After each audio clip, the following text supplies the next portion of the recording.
بسم اللہ الرحمن الرحیم الحمد للہ والصلاۃ علی اہلہا۔ واقعہ کربلا کے جدید زاویے، اس حوالے سے ہماری گفتگو جاری ہے اور انتہائی اختصار کے ساتھ ہم نے نبی کریم صلی اللہ علیہ وآلہ وسلم کی حکومت اور ان کی بعثت سے پہلے کی جزیرۃ العرب کی صورتحال پر روشنی ڈالی۔ وہاں پر ہونے والے سیاسی ارتقاء کی طرف اشارہ کیا۔ وہاں کے لوگ تیار تھے ایک ایسی حکومت کی تشکیل کے لیے جو وہاں کے تقاضوں کے مطابق ہو۔ ان مطالب کے مطابق جو ہم نے گزشتہ جلسے میں آپ کے سامنے پیش کیے، اگر دیکھا جائے تو رسول اکرم صلی اللہ علیہ وآلہ وسلم کی حکومت کو، ان کی اس ساری تحریک کو ایک طرف کر کے اگر دیکھا جائے تو وہاں پر ایک ایسی حکومت تشکیل پا سکتی ہے کہ جس کا بنیادی عنصر قبائلی تعصب ہوگا۔ یعنی اگر رسول اکرم صلی اللہ علیہ وآلہ وسلم کی حکومت نہ بنتی، اللہ تعالیٰ کی طرف سے انسانوں پر یہ احسان نہ کیا جاتا اور وہاں پر سیاسی ارتقاء اپنی تکمیل کو پہنچتا، تو وہاں پر جو حکومت بنتی وہ ایک خالصتاً قبائلی تعصب پر مشتمل حکومت بنتی۔ اس کے علاوہ وہاں پر جو حکومت تشکیل پاتی، اس کے قوانین انہی قبائلی روایات پر مبنی ہوتے جو وہاں پر رائج تھی۔ مثلاً وہاں پر رائج قوانین کی طرف میں چند کی طرف بطور نمونہ اشارہ کرتا ہوں۔ وہاں پر مساوات کا کوئی قانون نہیں تھا۔ وہاں پر ہر قبیلہ جو اعلیٰ قبیلہ ہوتا تھا وہ ادنیٰ قبیلہ کو کسی گنتی میں نہیں لاتا تھا۔ مساوات نام کی کوئی چیز نہیں تھی۔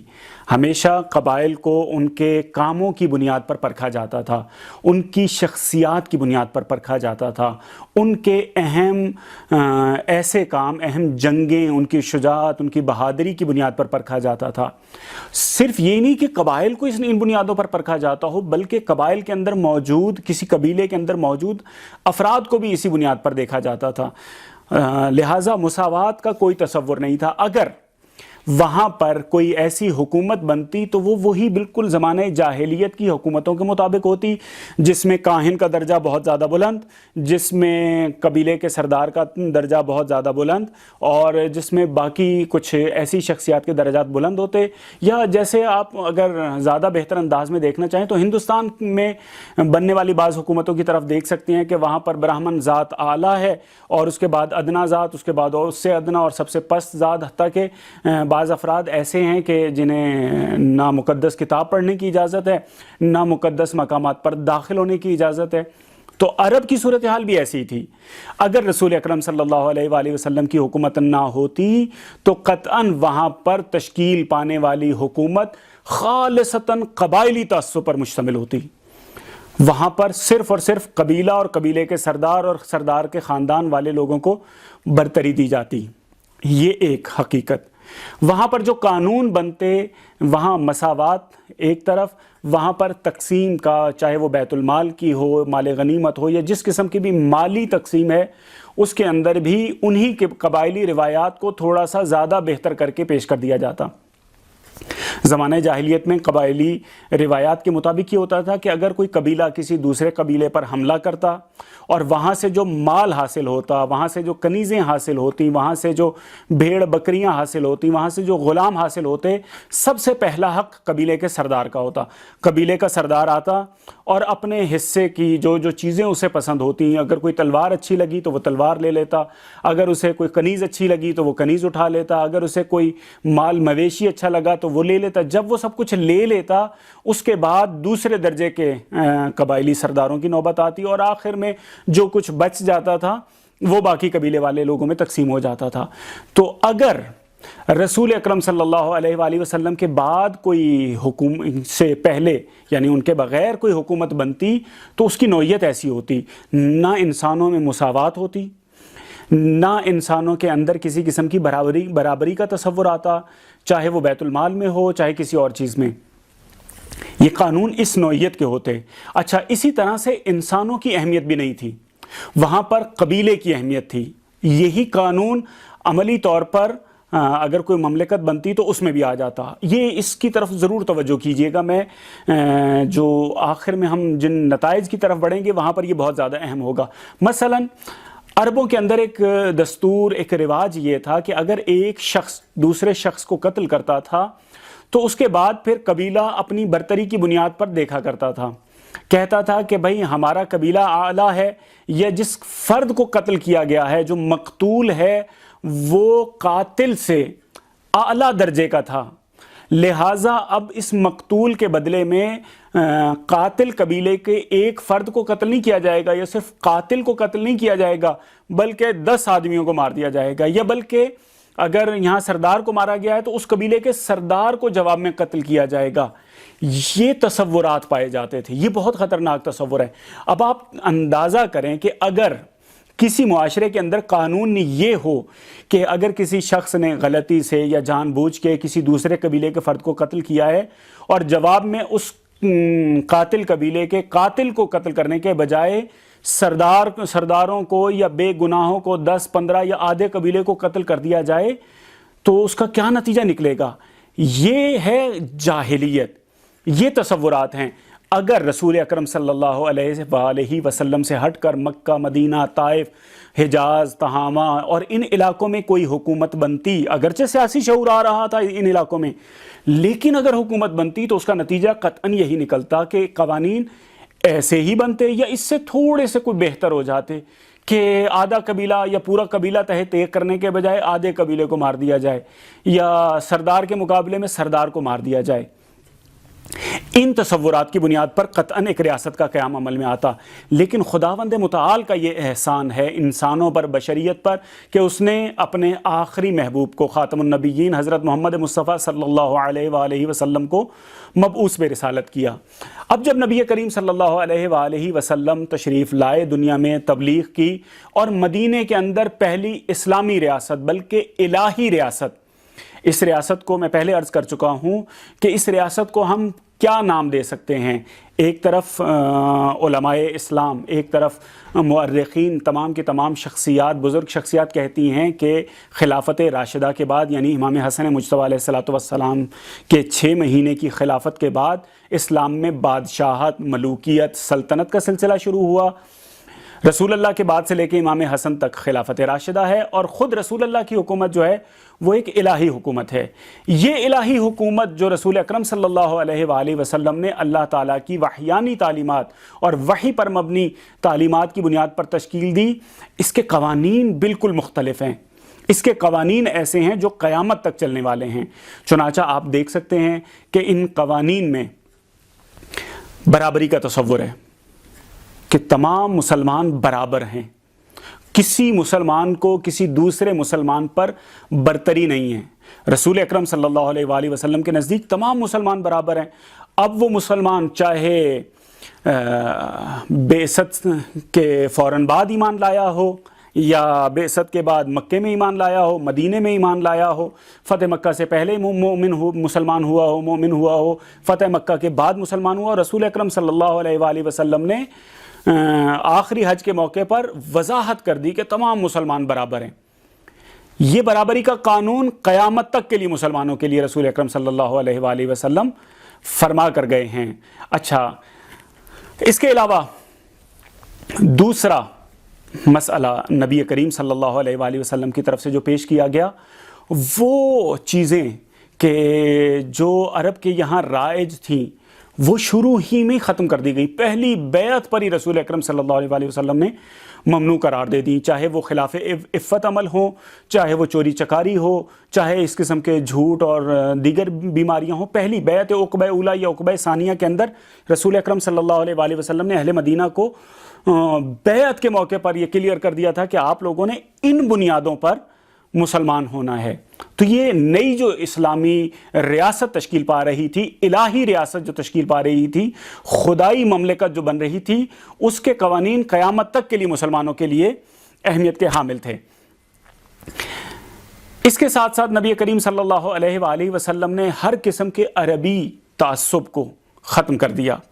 عربی تعصب کو ختم کرنے کے ساتھ ساتھ نبی کریم صلی اللہ علیہ وآلہ وسلم نے یہ جو ریاست بنائی، اس ریاست کی بنیادیں کسی بھی صورت نبی کریم صلی اللہ علیہ وآلہ وسلم سے پہلے موجود زمانے کے ساتھ سازگار نہیں ہیں۔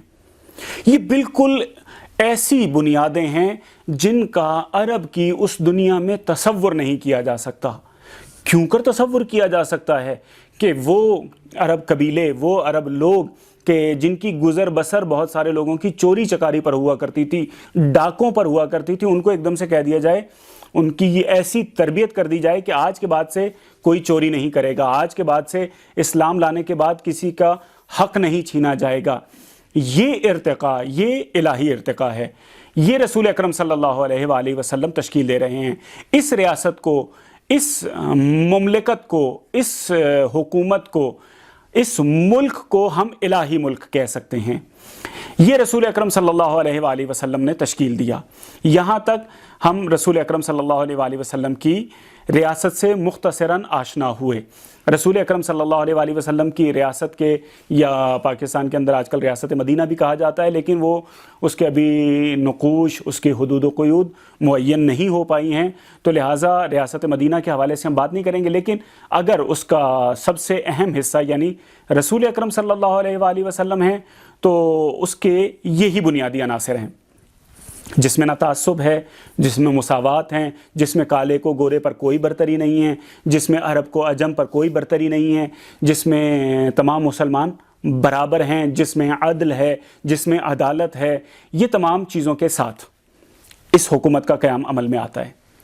بس یہ دو مرحلے ہمارے سامنے گزر چکے ہیں، ان دونوں چیزوں کی طرف متوجہ رہیے گا۔ اس کے بعد نبی کریم صلی اللہ علیہ وآلہ وسلم کی رحلت کے بعد مسلمانوں میں اختلاف ہوتا ہے۔ اس اختلاف کے نتیجے میں جو خلافت بنتی ہے، اس خلافت کو علی منہج نبوہ یا منہاج سنت کہا جاتا ہے، کہ یعنی ایسے راستے پر تھی جو سنت رسول اکرم صلی اللہ علیہ وآلہ وسلم کے عین مطابق تھا یا مطابقت رکھتا تھا۔ بس یہ تیسری حکومت ہے۔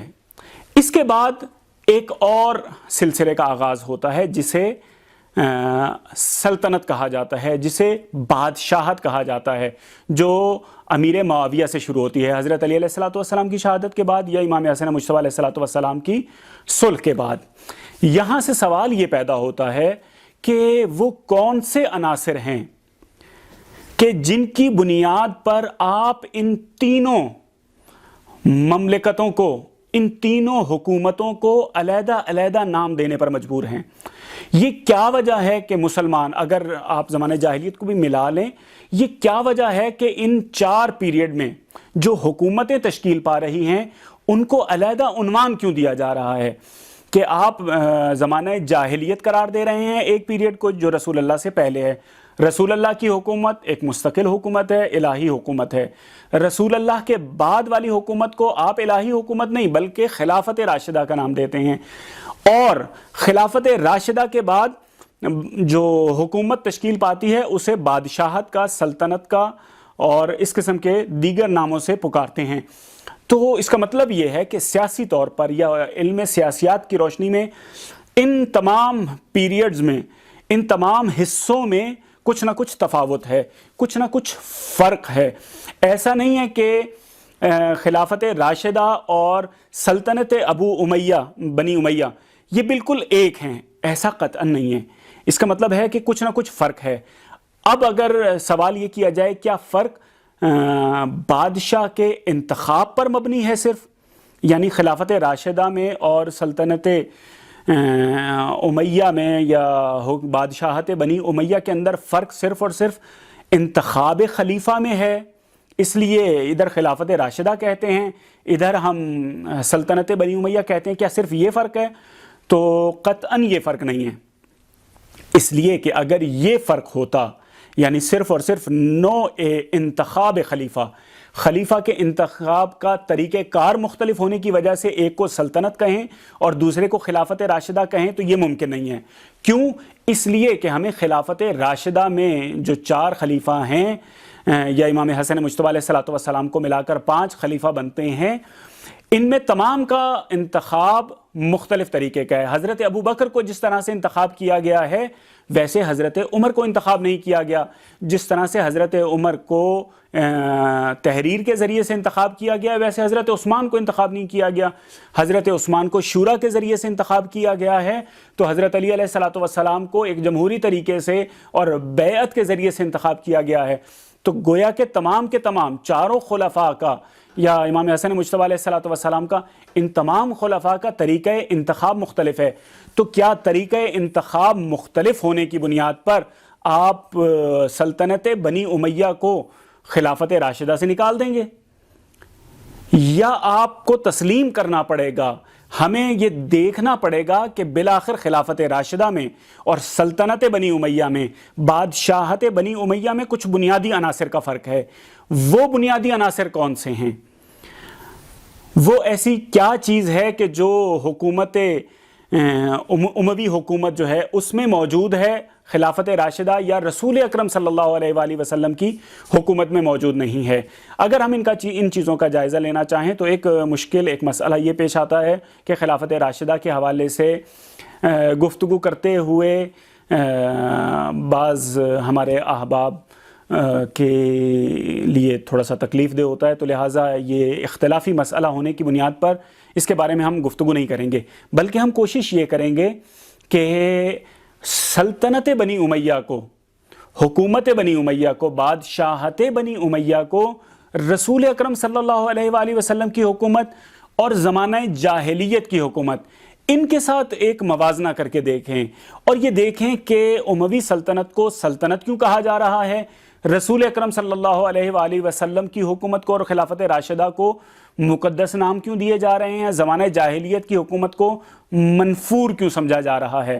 تو اس سارے مسئلے کا انشاءاللہ آہستہ آہستہ ہم اگلے اپنے گفتگو کے اندر، اگلے جلسات کے اندر کوشش کریں گے کہ تفصیل سے ذکر کریں۔ یہیں پر ہم آج اپنی گفتگو کو ختم کرتے ہیں، اس امید کے ساتھ کہ انشاءاللہ النور چینل کا یہ سلسلہ معارف اہل بیت، تاریخی معارف، اسلامی معارف کی نشر و اشاعت میں مددگار ثابت ہو۔